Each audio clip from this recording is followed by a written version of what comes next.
Föhrenwald, el estado judío que casi fue en el corazón de Baviera. A lo largo de la historia hay lugares que parecen destinados al olvido, rincones donde ocurrieron hechos que pudieron cambiar el curso del mundo, pero que quedaron enterrados bajo capas de silencio. Uno de esos lugares es una pequeña ciudad bávara llamada Wolfratshausen. A simple vista, un apacible rincón del sur de Alemania, bordeado por bosques y colinas, sin aparente relación con el conflicto más devastador del siglo XX. Pero la historia que ocurrió aquí, entre los árboles del bosque Föhrenwald, es una que merece ser contada.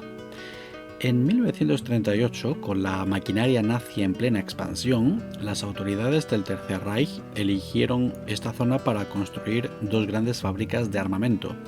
Eran tiempos de preparación para la guerra. Junto a estas instalaciones se levantó un conjunto de viviendas destinado a alojar a trabajadores forzados, muchos de ellos traídos desde distintos puntos de la Europa ocupada. El lugar recibió el nombre de Föhrenwald, bosque de pinos. Sin embargo, el verdadero destino de este sitio no se revelaría hasta después del colapso del régimen nazi. Cuando terminó la Segunda Guerra Mundial, el mundo se enfrentó al caos de millones de personas desplazadas, prisioneros liberados, refugiados sin patria, sobrevivientes de los campos de concentración. Entre ellos, cientos de miles de judíos sin hogar, muchos de los cuales no podían o no querían regresar a sus países de origen. La persecución no terminó con la caída de Hitler. En Europa del Este, el antisemitismo seguía muy vivo. Un ejemplo estremecedor es el pogrom de Kielce, ocurrido el 4 de julio de 1946 en Polonia, donde 42 judíos fueron asesinados por una turba enfurecida. Fue un recordatorio brutal de que la vida en Europa seguía siendo peligrosa para muchos judíos, incluso después de la guerra. En este contexto, Föhrenwald fue transformado en un campamento de personas desplazadas, o DP Camp, por sus siglas en inglés, bajo el control estadounidense primero y luego bajo la autoridad del gobierno regional bávaro. El campamento se convirtió en un centro neurálgico para los judíos que huían del antisemitismo en Europa del Este, pero no solo llegaban desde allí. Entre el 49 y el 53 llegaron hasta 3.500 judíos desde Palestina, muchos de ellos regresando por la dureza de las condiciones en el joven Estado de Israel, que apenas comenzaba a consolidarse entre conflictos y escasez. Lo extraordinario de Föhrenwald fue que no se trataba solo de un refugio temporal, era una verdadera ciudad en miniatura, una comunidad vibrante donde renacía la vida judía después del horror. Allí se construyeron sinagogas, escuelas, instalaciones deportivas, una estación de bomberos, una policía propia, tiendas, talleres, técnicos calificados, un cine e incluso un periódico local.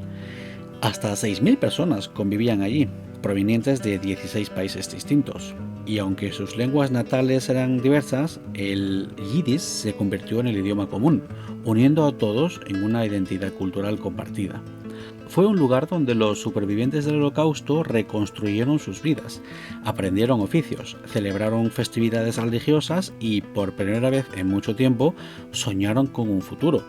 No solo era un campamento, era un shtetl moderno, un pueblo judío renacido en pleno suelo alemán, como lo describe el historiador Alois Berger en su libro Föhrenwald, das vergessene Shtetl, es decir, Föhrenwald, el shtetl olvidado. Y aquí es donde la historia toma un giro casi increíble. En 1945, mientras la situación mundial aún era incierta y la creación de un Estado judío en Palestina todavía no era un hecho consumado, el entonces futuro primer ministro de Israel, David Ben-Gurión, planteó una propuesta audaz. Según Berger, Ben-Gurión se reunió con el comandante estadounidense Dwight Eisenhower, quien más tarde se convertiría en presidente de Estados Unidos. En esa reunión, Ben-Gurión propuso que si el proyecto sionista no lograba consolidarse en Palestina, se contemplaría la creación de un Estado judío en territorio alemán, concretamente en Baviera. Una idea radical, nacida de la desesperación, pero también de la realidad. Miles de judíos vivían ya organizados en Föhrenwald, con un alto grado de autonomía. ¿Por qué no convertir ese experimento en una solución definitiva? La propuesta fue influenciada por el llamado Informe Harrison, un documento oficial estadounidense que denunciaba las pésimas condiciones de vida de los judíos desplazados en la Alemania de la posguerra. El informe señalaba que solo con un Estado propio y soberano podrían tener una vida digna y segura.